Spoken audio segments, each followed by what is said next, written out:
The day my grandmother's will was read, I thought the worst thing I'd face would be my late arrival and another round of quiet judgment from my perfect, polished relatives. I had no idea that what looked like a final insult, an old sewing machine, was actually the first thread of a truth she'd buried deep. A truth that would make me question everything about my family, my father's death, and the empire my grandmother built with her bare hands. I didn't know it yet, but that moment would pull me into a story that would end with handcuffs and headlights.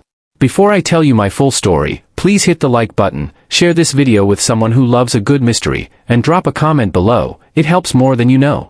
My grandmother's lawyer cleared his throat and began reading her will. My cousin Spencer got the Santa Monica penthouse worth $4 million. His sister Vivian got the Malibu beachfront estate. And me? I got an old Singer sewing machine. A sewing machine.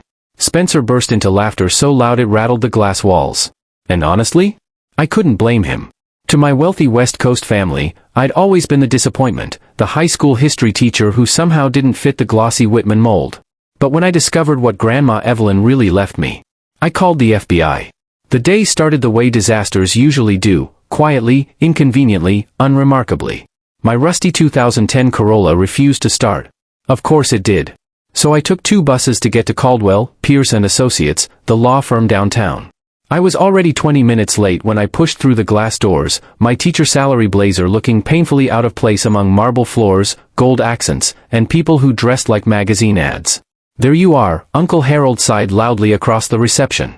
His tone wasn't relief, it was annoyance. "Do you realize how much time you've wasted?" He checked his Rolex for emphasis. Everything he did was for emphasis. "Sorry, Uncle Harold." "Car trouble," I replied. "Still driving that thing?" He shook his head. "Ethan, you're 34. When I was your age, I already owned 3 cars. When you were my age, you were also burning through Grandma Evelyn's money," I nearly said. But I didn't. Not yet. Spencer appeared beside him, a younger, snarkier clone with a designer suit and predatory grin. "Ethan," he boomed, gripping my hand too hard. "How's the teaching thing? Still at that public school? What's it called?" "Franklin." "It's going fine. Thanks, Spencer." He turned to his sister. "Viv, can you believe it? All that potential, and he's teaching teenagers about the Civil War." Vivian air-kissed my cheek without touching me. "Raymond, sweetheart, you look tired. Are you eating enough?" she asked without waiting for an answer. "You know, my husband knows people on the school board. If you ever want a real position in administration." Her husband, Senator Blackwell, stood behind her like a campaign poster, crisp suit, fake concern, perfect posture. "Ethan, my boy," he said warmly, though we were practically the same age. "Good to see you." A secretary approached nervously. "Mr. Caldwell is ready in conference room B." We filed into the elevator. Spencer typed frantically on his phone, probably trades worth more than my annual salary. Vivian reapplied lipstick in a compact mirror that could have doubled as jewelry. Uncle Harold stared ahead, calculating the inheritance he already believed belonged to him. Me? I thought about Grandma Evelyn. She died 6 weeks earlier while I was teaching third-period Reconstruction. The principal pulled me out, and I knew the moment I saw his face. She had fought pancreatic cancer for 8 brutal months, refusing aggressive treatment. "I've lived my life," she told me once. "Let the end be gentle." The conference room felt like a museum curated for rich people, floor-to-ceiling windows overlooking the bay, a table big enough for a council of kings, paintings that probably cost more than public school budgets. I sat at the far end. I always did. The same chair I chose at every family gathering since Dad died. Mr. Caldwell, ancient, dignified, loyal to Evelyn for 40 years, entered with a thick leather folder. His hands trembled as he placed it down. "Thank you for coming. Mrs. Evelyn Whitman was very clear about her wishes," he said. "I'll read the will as she wrote it." He worked through the small bequests. $50,000 to her housekeeper. $25,000 to her gardener. Donations to charities she loved. Then the temperature in the room changed. "To my eldest son, Harold James Whitman, I leave my investment portfolio." Harold nodded slowly, smugness settling over him like a tailored coat. "To my grandson, Spencer Harold Whitman, I leave my condominium property at 1800 Pacific Drive, Santa Monica." Spencer fist-pumped. "In a will reading. Who does that?" "To my granddaughter, Vivian Claire Blackwell, I leave the estate property at 2847 South Shore Lane, Malibu, including all furnishings." Vivian touched her pearls as if accepting a crown. I stared at the glossy table, seeing my reflection warp into the shape they always believed I was, the underachiever, the failure, the teacher who should have made something more of himself. Then, and to my grandson, Ethan James Whitman, I leave my 1952 Singer featherweight sewing machine, Model 221, currently stored in the attic of the family home at 445 Ocean View Drive. The silence lasted 3 seconds. Then Spencer exploded. A sewing machine? Oh my God, this is perfect. He wiped tears of laughter. Home EC, Ethan. Classic. Vivian murmured, I think it's sweet. She always said you were special. Uncle Harold said, show respect, but the smirk on his face betrayed him. Mr. Caldwell added, the sewing machine is specified as a restricted bequest. It cannot be sold, donated, or transferred for 10 years. Spencer howled. He can't even sell it? That's incredible. I remained still. Inside, confusion twisted into something sharp. Grandma Evelyn had been the only person who saw me. Who defended my choices? Who believed in what I did? So why this? Why this final insult? And why restrict it? That question burned in my chest as Mr. Caldwell handed me a small brass key labeled Attic, East Wing. I didn't know it yet, but that key wasn't an insult. It was an entry point. A doorway into secrets my family had buried. And one that would unravel everything. I pocketed the small brass key without another word. Spencer shouted something about, don't forget the thread, as I walked out, but his voice sounded far away. My thoughts felt too loud for anything else to matter. The sewing machine. The restriction. The key. None of it made sense. The drive to the old Whitman home in Pacific Palisades took 40 minutes. I'd driven there hundreds of times, birthdays, holidays, the occasional awkward Sunday dinner, but this time it felt like approaching a crime scene from my own past. The house stood exactly as I remembered, Spanish-tiled roof, white stucco walls, climbing bougainvillea exploding in deep pink across the front. Only this time the windows were darker, the rooms empty, the soul of the place gone with Evelyn. The door was unlocked for estate cleaning, so I slipped inside quietly. My footsteps echoed through the foyer.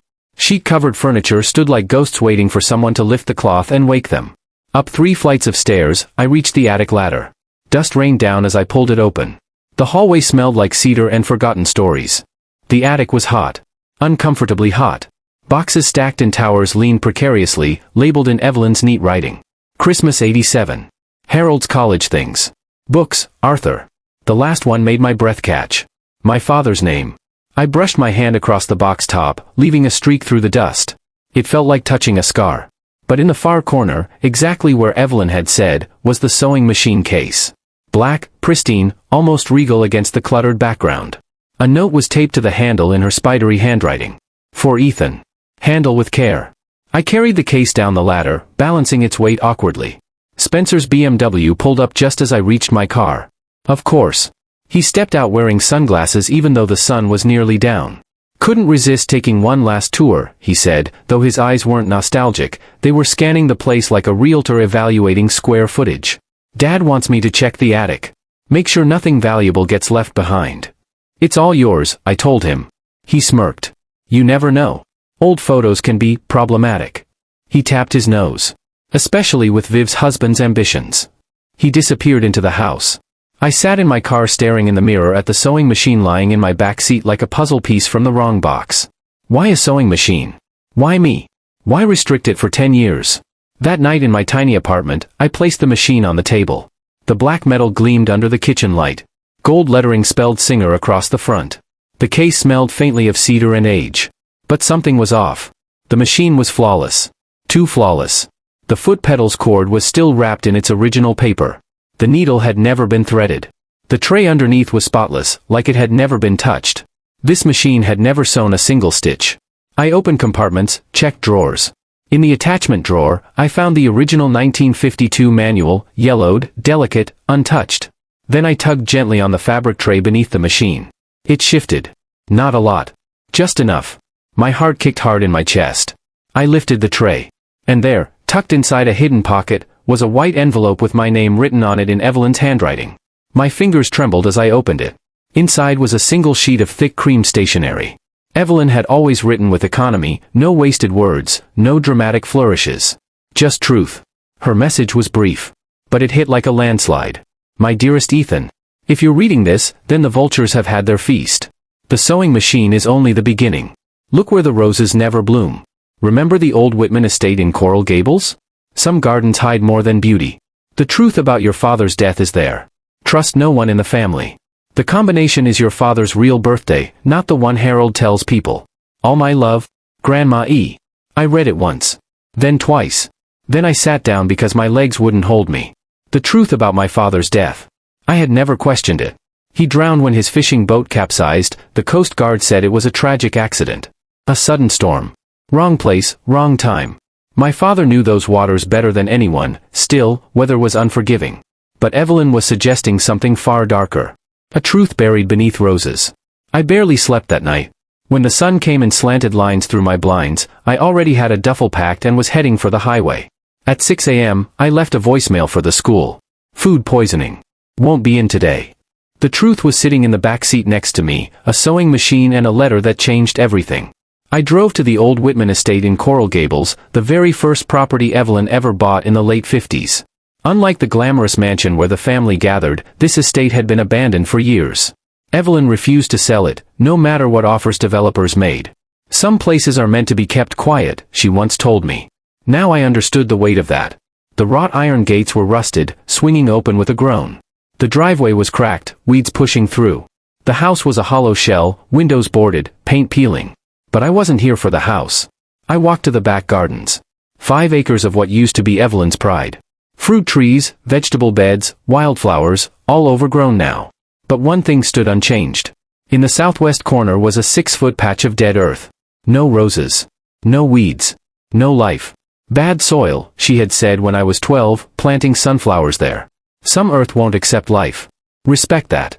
But now the words echoed differently. Kneeling in the morning heat, I began digging. First shallow. Then deeper. Sweat soaked through my shirt. My palms burned. 6 inches. 12. 18. Clang. Metal. Not a rock. Not pipe.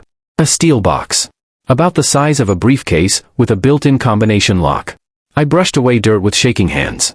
The combination? My father's real birthday. Evelyn once slipped after too many glasses of Christmas wine.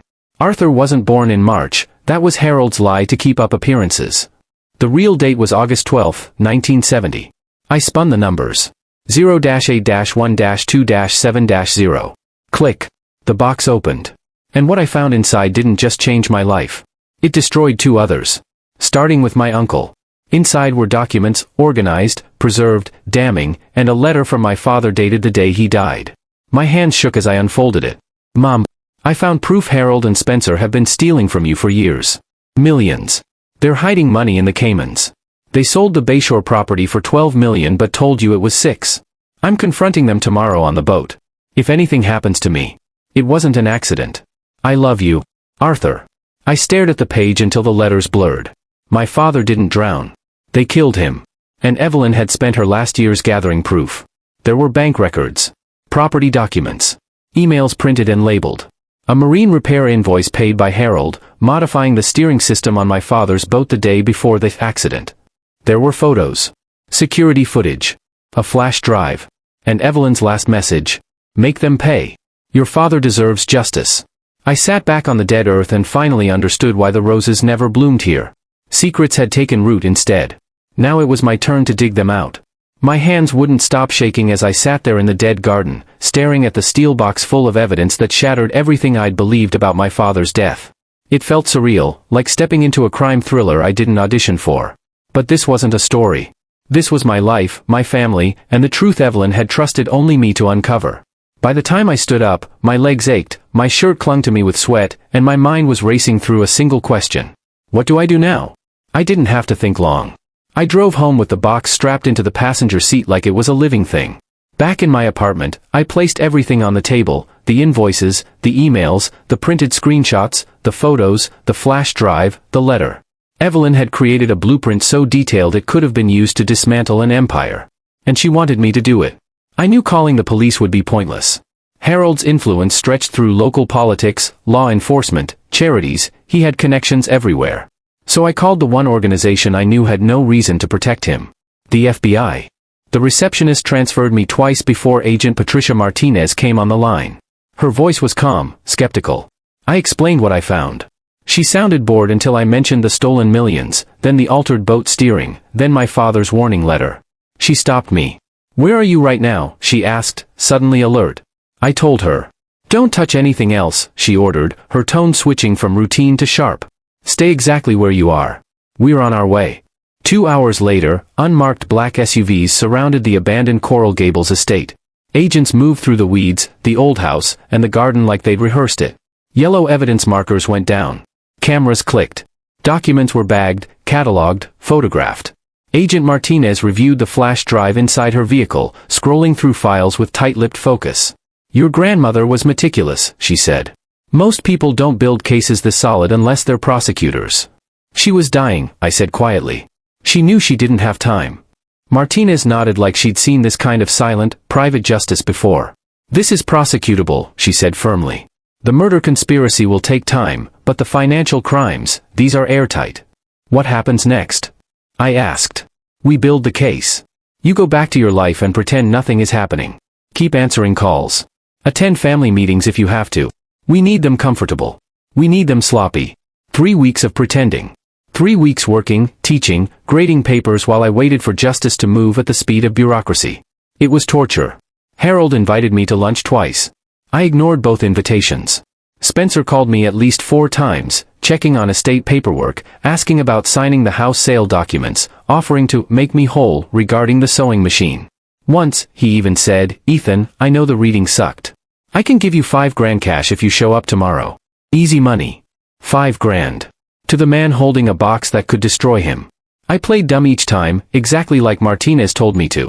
Then, on a Thursday morning before my second period class, my phone buzzed with a single text from Agent Martinez. "It's happening today." I stared at my students filing in with backpacks and iced coffees, unaware that 3 states away, my family was about to implode. The arrests rolled out like dominoes. By noon, the news broke. Harold Whitman, age 62, arrested mid-swing on the 9th hole at Riviera Country Club. Golf club scattered, his friends gawking, the FBI reading him charges for murder conspiracy, embezzlement, wire fraud, tax evasion, and obstruction.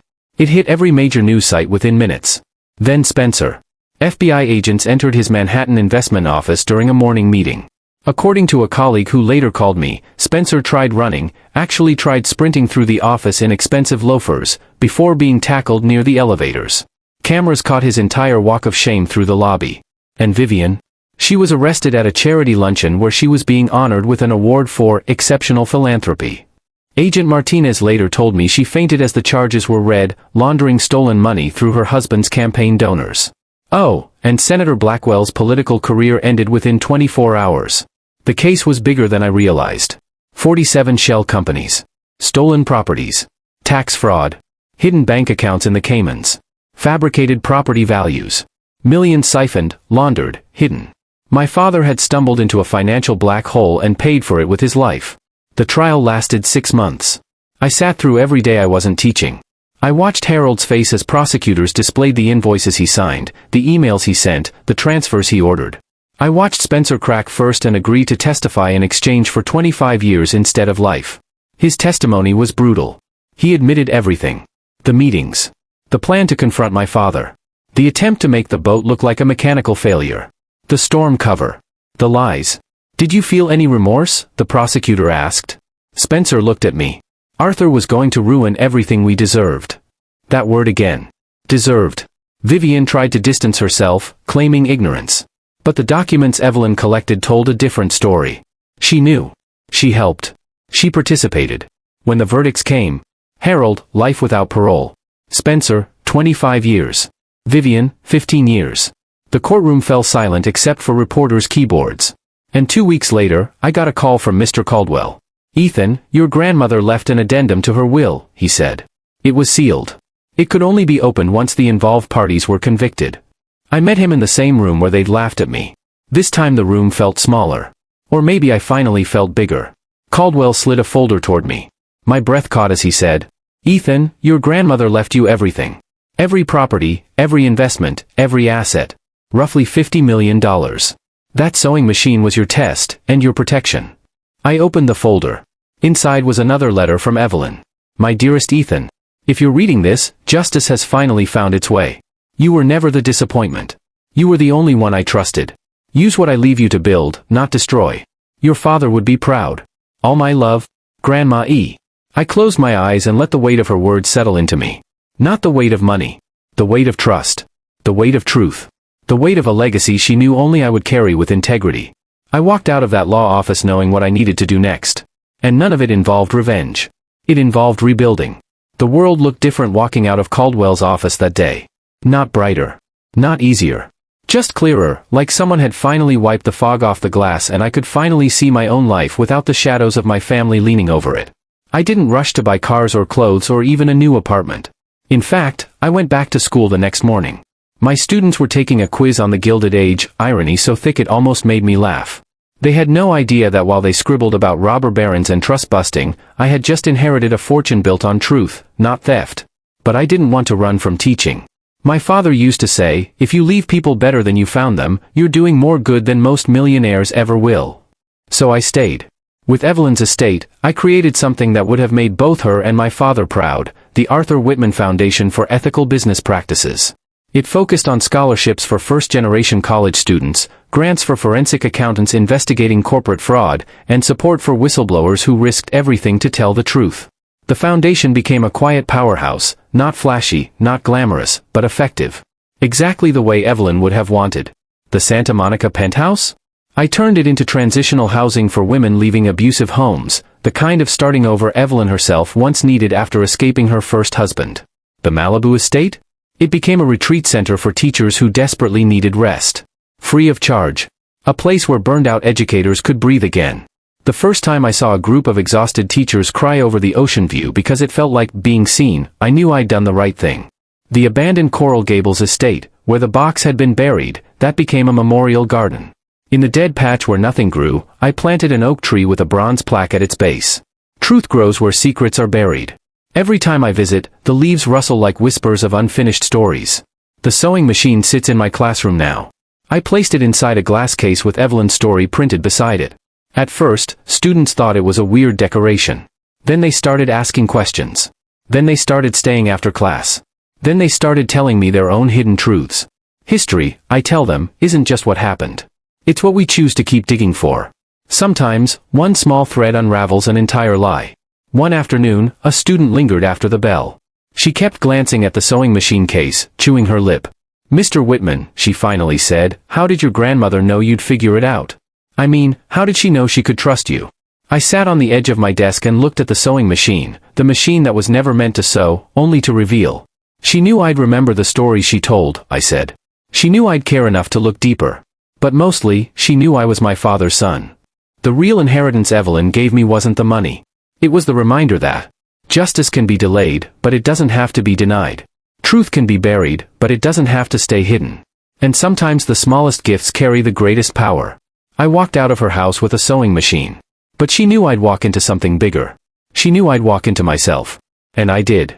Before I end this story, do me one small favor, tap that like button, share this video with someone who loves a good mystery, and tell me in the comments what you would have done in my place. And if you want more stories like this, make sure you subscribe. Your support keeps me going more than you know.